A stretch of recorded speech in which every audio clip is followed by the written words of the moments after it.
अस्सलाम वालेकुम जी, मेरा नाम खालिद है। अगर आप गलती से मुझे फ़ॉलो करते हैं तो आपको पता होगा कि मैंने हाल ही में दुबई का डिजिटल नोमैड वीज़ा लिया था और उसी सिलसिले में मैं दुबई आया हुआ हूँ। और मुझे अपनी एमिरेट्स आईडी मिल गई है, जो रेज़िडेंट कार्ड होता है यूएई में। ये मेरी एमिरेट्स आईडी है, ये मैंने कल शेयर किया था। अ, इसके बारे में मैं तफ़सील से वीडियो बनाऊँगा कि इसके लेने का क्या तरीक़ाकार है, किस तरह मिली है, लेकिन उससे पहले मैंने सोचा मैं आप लोगों को कुछ मसले बता दूँ। और ये साथ में मैं ड्यूल कैमरा इसलिए चला रहा हूँ ताकि आप दुबई भी देखते रहें जहाँ मैं रह रहा हूँ। मेरी शक्ल देखकर आपने क्या करना है। अ, मैंने सोचा पहले आपको मसले बता दूँ कि इस मुल्क में मसले कितने हैं दुबई के अंदर या यूएई के अंदर। ये स्पेशली इनके गवर्नमेंट ऑफिसेज़ के अंदर अगर खुदा ना ख़ास्ता ये इसी तरह से अपना सिस्टम चलाते रहे, तो ये मुल्क बहुत तबाही की तरफ जा रहा है। मैंने कहा अगर किसी को अरबी आती है, मेरी ज़ुबान समझेंगे कि नहीं ये अरब लोग, अगर किसी को आती है तो आप मेहरबानी करें मेरी ये वीडियो ट्रांसलेट करके अरबों तक पहुँचा दें बराए मेहरबानी। अ, इन्होंने जो गवर्नमेंट सर्विस सेंटर बनाए हुए हैं, जहाँ पर लोगों को सर्विसेज़ देते हैं, गवर्नमेंट सर्विसेज़ के लिए जो सेंटर बनाए हैं, पहले तो उनका नाम रखा हुआ है कस्टमर हैप्पीनेस सेंटर। यार ये क्या बात हुई, मतलब customer happiness centre, government service centre का नाम कस्टमर हैप्पीनेस सर्विस रख दिया है। और फिर वहाँ जो लोग बिठाए हुए हैं उसका जो जॉब डेज़िग्नेशन होता है, टाइटल है उसका कस्टमर हैप्पीनेस ऑफिसर। मतलब यार ये तो सीधी-सीधी बदतमीज़ी है। ये लोगों को खुश करने के ऑफ़िसर नहीं होते, लोगों को खुश करने के सेंटर नहीं होते, ये लोगों को ज़लील करने के सेंटर होते हैं। तो बराए मेहरबानी इनको बताएँ कि ऐसे मुल्क नहीं चलता भई, ऐसे आप तबाही की दार में चले जाएँगे, ठीक है? अच्छा दूसरा सिर्फ़ नाम नहीं रखा हुआ, फिर ये लोगों को खुश करते भी हैं। मतलब मैं गरीब आदमी इनके सरकारी ऑफ़िस में गया, मतलब जो सरकारी सर्विसेज़ फराहम करने का जो ऑफ़िस है आमिर सेंटर, तो वहाँ पर इन्होंने वो लोहे वाली वो कुर्सियाँ भी नहीं लगाई हुई। जो हमारे यहाँ वक़्त ज़ाया करने के लिए सिल्वर कलर की कुर्सियाँ लगी हुई होती हैं, वो भी नहीं लगी हुई। बड़े-बड़े सोफ़े सेट रखे हुए हैं यार, मेरे घर में इतना नहीं है सोफ़ा सेट जितना इन्होंने इधर रखाया हुआ है। ऐसे थोड़ी मुल्क चलता है यार, इनको कोई समझाओ। इतना बड़ा वो जो इन्होंने रिवॉल्विंग चेयर जिस पे मुझे बिठाया कस्टमर सर्विस लेने के लिए, अ, वो चेयर मेरे अपने ऑफ़िस में मेरी ऐसी सीओ वाली चेयर नहीं है। अब इनको कौन बताए कि भई मैं गरीब आदमी हूँ, इतनी महँगी चेयर पे मुझे हज़म ही नहीं हो रहा, मेरी अ, पिछवाड़े में दर्द हो रहा है, मैं क्या करूँ? तो इनको बताओ, कोई अरबी में ट्रांसलेट करके कोई इनको बताओ कि भाई ऐसे नहीं चलता ये सिस्टम, ठीक है? वरना खुदा ना ख़ास्ता आप लोग तबाही की जानिब जा रहे हैं। फिर ऊपर से मैं बैठा हूँ, मुझे जो टोकन नंबर दिया गया, उसमें कोई मेरे 4-5 लोग पहले थे, मुझे फिर सर्विस मिलनी थी। जब मैं वेटिंग लिस्ट में बैठा हूँ तो सामने मुझे पानी की ठंडी बोतल लाकर दी है। यार मतलब मुफ्त में, पैसे भी नहीं लिए, मुफ्त में पानी की ठंडी बोतल ला दी, इतना ठंडा पानी मेरा गला ख़राब हो गया है, 4 दिन से मैं सही से बात नहीं कर पा रहा हूँ यार।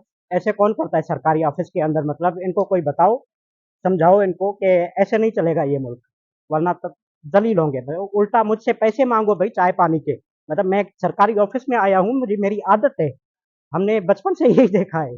तो ऐसे थोड़ी मुल्क चलेगा कि मैं तुम्हारे सरकारी ऑफ़िस में आऊँ और तुम मुझे ठंडा पानी भी पिला दो। और एयर कंडीशन लगी हुई है इतनी ठंडी कि बाहर जो है 44 सेल्सियस का टेम्परेचर चल रहा है, अंदर दाखिल हो तो दिसंबर शुरू हो जाता है यार। ऐसे कौन करता है भाई? सरकारी ऑफ़िस के अंदर पंखे लगाओ जो टर की आवाज़ करते रहे, वरना कौन आएगा तुम्हारे ऑफ़िस में? कम से कम मुझे मज़ा नहीं आया भाई, मैं तो कार्ड बनवा लिया, मैं वापस जा रहा हूँ, मैंने इधर नहीं रहना है भाई। ऐसे ऐसे मुल्क में कौन रहेगा जहाँ पर बंदे को फ़ील ही ना आए कि क्या हो रहा है। फिर मैं गया, अच्छा इनका जो सर्विस सेंटर है वहाँ पर सर्विसेज़ के लिए मैंने जब एप्लीकेशन दे दी, तो इतने अखलाक से बात कर रही थी वो अरबी खातून। अब बंदा क्या बोले अब, मोहतरमा एक तो अरबी थी, अब मैं तो एहतरामन कुछ नहीं बोल सकता, हमारे लिए तो सारे अरब मोहतरम हैं अरबी ज़ुबान की वजह से। तो इस बात को छोड़े, बहरहाल उसने कोई 15-20 मिनट में मेरी एप्लीकेशन फ़ॉर्म फिल की। अच्छा, हमें आदत है 4-4 कॉपीज़ लेकर आने की, और कुछ दोस्त जो पहले ये डिजिटल नोमैड वीज़ा के ऊपर आए हैं, मैं उनसे भी पूछा था तो उन्होंने कहा कि अपनी डिग्रीज़ की कॉपी लेकर आओ, वीज़ा की कॉपीज़ लेकर आओ। मैं 4-4 कॉपीज़ करा के आया और 2-4 के ऊपर तो बाकायदा सरकारी स्टैम्प भी लगवा के आया। अ, वेरिफाइड कॉपी जो कराते हैं 17 ग्रेड ऑफिसर वाले, कुछ लोगों से मैं करा के आया। 2-4 कॉपीज़ वो लेकर आया, 2-4 कॉपीज़ सादा-सादा लेकर आया ताकि अगर ज़रूरत पड़े तो काम आए। इधर कोई कॉपी नहीं माँगता, वो मोहतरमा कहती है, "जी, आपका क्या काम है?" मैंने कहा, "मैं वीज़ा के ऊपर आया हूँ, मैंने एमिरेट्स आईडी के लिए अप्लाई करना है।" तो सिंपली वो कहती है कि पासपोर्ट है। मैंने पासपोर्ट पकड़ा दिया, पासपोर्ट पकड़ाया तो वो कहती है कि अपना ई-वीज़ा, मैंने पेपर निकाल के आगे किया, तो कहती है नहीं, क्यूआर कोड मेरे आगे कर दिया कि ये क्यूआर कोड के ऊपर स्कैन करके या मुझे व्हाट्सएप कर दी या जो ईमेल आया था ई-वीज़ा का वो अपलोड करें। भाई ऐसे कौन सरकारी ऑफ़िस में काम करता है यार? ये कोई तरीक़ाकार है? मतलब 4 कॉपियाँ माँगो मुझसे, फिर उसको कहो कि 17 ग्रेड के ऑफिसर से ठप्पा लगवा के आए। ऐसे कौन माँगता है कि ईमेल कर दो मुझे फॉरवर्ड करो या मुझे क्यूआर कोड दे दे के ये व्हाट्सएप के ऊपर जो है मुझे ई वीज़ा भेज दो। मुझे बिल्कुल मज़ा नहीं आया इसका। बहरहाल मैंने तो भेज दिया, वो ई वीज़ा के ऊपर भेजा मैंने। 2-4 मिनट के बाद उसने अपनी कार्रवाई डाली जो उसने डालनी थी। उसके बाद मुझे जो है एक पेपर प्रिंट करके दिया कि ये आपका चालान है, अब जाकर ये जमा कराएँ तो आपको बाकी सर्विस मिल जाएगी। वो मैंने चालान दिखाया, कहाँ जमा होगा? कहती ये आगे जाएँ, काउंटर नंबर 19 है कोई। उसके ऊपर मैं गया, काउंटर नंबर 19 के ऊपर मैंने जैसे ही आगे किया तो उन्होंने पूछा कि कैश में जमा करेंगे या कार्ड में? मैंने कहा यार कार्ड है तो एहतरामन अच्छा लगता है कि बंदा कार्ड इस्तेमाल कर ले। मैंने कार्ड आगे, उसने मशीन आगे कर दी, मैंने कार्ड टैप किया। इधर मैंने कार्ड टैप किया, मुझे पाकिस्तानी बैंक का क्रेडिट कार्ड इस्तेमाल कर रहा हूँ, उसका अभी तक मैसेज नहीं आया था कि आपके पैसे कटे हैं। इधर मेरी ईमेल के ऊपर नोटिफिकेशन आ गया कि आपकी जो है एप्लीकेशन अप्रूव हो गई है।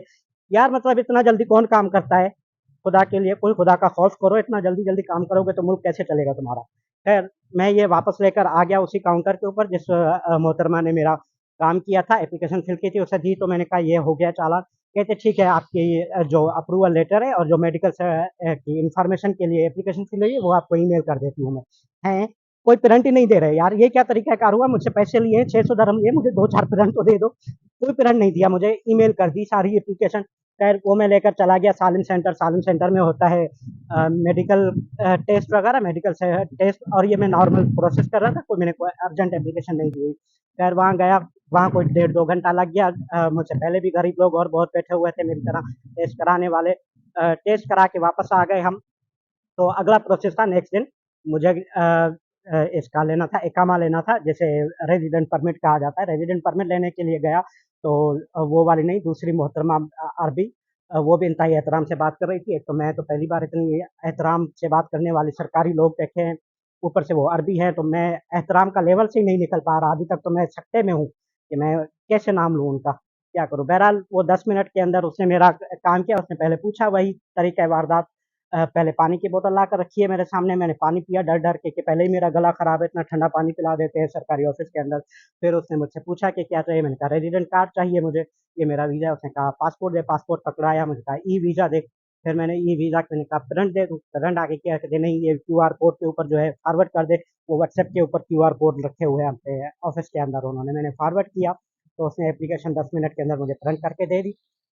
बैंक चालान सॉरी, चालान मुझे प्रिंट करके दे दिया और कहा कि वही काउंटर नंबर 19 पे जाके चालान जमा करा। मैंने चालान जमा कराया, इधर मैंने कार्ड टैप किया, मुझे पाकिस्तानी बैंक का मैसेज नहीं आया कि पैसे कट गए हैं, उससे पहले मुझे ईमेल आ गई कि आपका रेज़िडेंट कार्ड जो है आपके ईमेल पे आ गया है। मैंने डाउनलोड करके देखा, ओए ये तो मैं वापस पहुँचा नहीं, मुझे रेज़िडेंट कार्ड आ गया। यार मतलब इतना जल्दी काम करते हैं ये लोग, बंदा करे तो क्या करे इनके पास?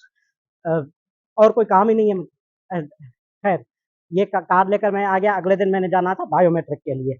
बायोमेट्रिक होता है इनके ओरिजिनल वाले सरकारी ऑफ़िस में। ये जितने भी आमिर और सालिम सेंटर है, ये बेसिकली कंप्लीटली गवर्नमेंट ओन्ड नहीं है। ये सेमी गवर्नमेंटल इंस्टीट्यूट है, लाइक नादरा। नादरा भी हमारे पास आईडीएस के सेमी गवर्नमेंटल, या जो कियोस्क सर्विसेज़ होती हैं, गवर्नमेंट की सर्विसेज़ प्रोवाइड कर रहे हैं, ये इदारे बने हुए हैं। बहरहाल अगले दिन मैं गया फिंगरप्रिंट्स के लिए। वहाँ पर फिंगरप्रिंट्स के लिए पाकिस्तान में सिर्फ़ हमारी उँगलियों के निशान लेते हैं, यहाँ पर पूरा का पूरा चंबा स्कैन कराते हैं। पता नहीं क्या करेंगे इस चंबे को स्कैन करा के।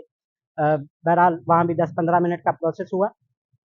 सुबह 10 बजकर 10 मिनट से लेकर 10 बजकर 40 मिनट तक मुझे जो अपॉइंटमेंट लेटर दिया था वो अरबी मोहतरमा ने, उसके ऊपर टाइम लिखा हुआ था। बहरहाल मैं एहतियातन 10 बजकर 8 मिनट पर पहुँच गया कि 10 से 10 आधे घंटे का मेरा टाइम है।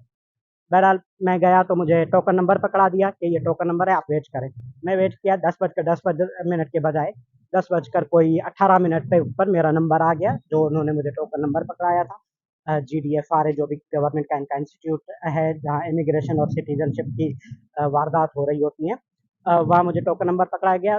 10 मिनट वेट करने के बाद 10 बजकर 18 मिनट पर मेरा नंबर आया। 2-4 मिनट उसने मेरा हाथ स्कैन किया, पहले पासपोर्ट स्कैन किया, फिर मेरा हाथ स्कैन किया, पूरा का पूरा ये इस तरह का चंबा पूरा स्कैन कराया, आगे-पीछे उँगलियाँ। पता नहीं वो क्या करेगा इस हाथ का। बहरहाल ये कंप्लीट हुआ प्रोसेस, तो पासपोर्ट मुझे देख के कहता है खलास, निकलो। मैंने कहा ये क्या हुआ? 10:10 से लेकर 10:40 तक मेरा अपॉइंटमेंट है। भाईजान तुम मुझे 15 मिनट पहले फारिग कर रहे हो, 10:24 हुए अभी। कम से कम मेरा टाइम तो पूरा करने दो। इतना अच्छा एयर कंडीशन चल रहा है, मैं तो इधर से नहीं जाता। मैं उधर से निकल के वापस बैठ गया वेटिंग लाइन में। मैंने कहा मैं अपना टाइम पूरा करके जाऊंगा भाईजान, इतना अच्छा एसी चल रहा है, बाहर गर्मी चल रही है 44 सेंटीग्रेड की, बाहर कौन जाता है, इधर दिसंबर लगा हुआ है, मैं तो कोयटा का मारा हुआ बंदा आया हूँ इतनी गर्मी के अंदर, तो मैं बाहर नहीं जाता, मैं अपना टाइम तो पूरा करके निकला हूँ भाई। तो ये इनके पास तो मसले हैं। अच्छा, 10:30 बजे मैं वहां से निकला, 10:40 पे अपना टाइम पूरा करके मैं आया हूँ वापस अपने हॉस्टल, घूम फिर के थोड़ा चक्कर लगा के। रात को 10:44 से पहले, 10:35 पे मैं कोशिश करूंगा स्क्रीनशॉट कहीं लगा दूं या अगली जो वीडियो बनाऊंगा तफसील वाली, तो उसमें बता दूंगा कि 10:35 पे मैसेज आया है कि आपकी इमरेट्स आईडी रेडी हो गई है, वो कोरियर कंपनी का, कि आपकी इमरेट्स आईडी जो है डिलीवरी के लिए तैयार है, ये प्रोसेसिंग नंबर है, आपका कोरियर ट्रैकिंग नंबर है, आप बता दें आपके घर का एड्रेस ये दिया हुआ है, इस पर डिलीवर करें या जो है आप चेंज करना चाहते हैं। मतलब यार कोरियर कंपनी भी पूछती है, मैसेज करके व्हाट्सएप के ऊपर मैसेज करके पूछती है कि आपको यहाँ डिलीवर करें या एड्रेस चेंज करा रहे हैं पिकअप का। खैर मैंने ऐसे ही हरकत करने के लिए उस पर क्लिक कर दिया कि भाई मैं चेंज करता हूँ एड्रेस, तो चेंज करने का किया तो उसने कोई 18 सेंटर की जगह दे दी कि ये 18 सेंटर ने बताया कि आप कहाँ से पिक कर सकते हैं। मैं कोई बुर्जमान के पास सेंटर है, मैंने वहाँ का एड्रेस लगा दिया कि मैं यहाँ से पिक करूँगा। मैंने वो लगाया, आधे घंटे बाद मुझे मैसेज आ गया कि आपकी कंफर्मेशन का जो है मैसेज आपको मिल जाएगा। सुबह मैं नींद से उठा नहीं हूँ, 4:30-5 बजे के मैसेज आया हुआ था। सुबह जब मैं उठा 9 बजे, तो मैंने देखा कि वो 4:30-5 बजे का मैसेज आया कि आपकी इमरेट्स आईडी पिकअप के लिए रेडी पड़ी हुई है। भाई 24 घंटे के अंदर अपना कार्ड दे देते हैं, कोई डॉक्यूमेंट्स मुझे इन्होंने नहीं कहा कि जाकर 17 ग्रेड के ऑफिसर से साइन करा के आओ।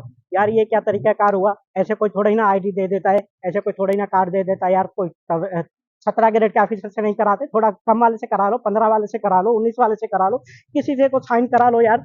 कोई वेरिफिकेशन नहीं कराते, कोई ये भी नहीं कहता कि अब्बा का कार्ड लेकर आओ, अम्मा का कार्ड लेकर आओ, बहन भाई का कार्ड लेकर आओ, किसी को कोई कार्ड नहीं पूछा मुझसे, सिर्फ अकेला पासपोर्ट लेकर घुमाता रहा हूँ मैं। यार ऐसे कौन कार्ड देता है, इनको कोई समझाओ यार। ये मैं एमरेट्स आईडी लेकर आया हूँ, बहरहाल मैं जो प्रोसीजर हुआ है सारा तक वो मैं आपको बता दूंगा एक और वीडियो के अंदर। मैंने कहा पहले मैं मसले बता दूं कि इतने मसले हैं इस मुल्क के अंदर, खुदा ना खास्ता ये ऐसे ही चलता रहा तो ये तबाही की जानिब जा रहा है। अगर किसी को अरबी आती है तो मेहरबानी करके ये मेरी वीडियो अरबी में ट्रांसलेट करके बेचारों को बता दे, वरना ये तबाही की जानिब जा रहे हैं। कोई पेपर जो है 17 ग्रेड के ऑफिसर से साइन नहीं कराते, लाइन में नहीं लगाते। कोई चपरासी इनका अरे वो इधर हो जा नहीं बोल रहा यार, मतलब मुझे आदत है, मैं कोयटा से आया हूँ, कोई समझाओ तो सही कि कोई चपरासी ऐसे नहीं बोलता कि अरे वो तुम्हें बोला इधर हो जा, इधर होने वाला कोई सिचुएशन ही नहीं है, इधर होने वाली किधर जाए बंदा। 20 सीटें लगी हुई हैं, 15 लोग बैठे हुए हैं, बंदा जाए तो जाए किधर। यार मतलब बहुत मसले हैं इधर भाई, इधर नहीं आना, मैं भी वापस आ रहा हूँ। फिर सिर्फ ये वीडियो बना लूँ और बैंक अकाउंट ओपन करा लूँ, मैं वापस आ रहा हूँ पाकिस्तान, मैं इधर नहीं रह सकता इतनी अच्छी हवा में भाई। ठीक है, आप में से कोई कर सकता है तो इसको ट्रांसलेट करके अरबी में अरबों को पहुंचा दे। अपना मुल्क बचाना है तो तमीज सीखें, कुछ नादरा से सीखें, कुछ हमारे सरकारी ऑफिसरों से सीखें। अदरवाइज बस अल्लाह बेहतर करे, मैं क्या कह सकता हूँ। ठीक है जी, मुझे दुआ में याद रखिएगा। अल्लाह हाफ़िज़।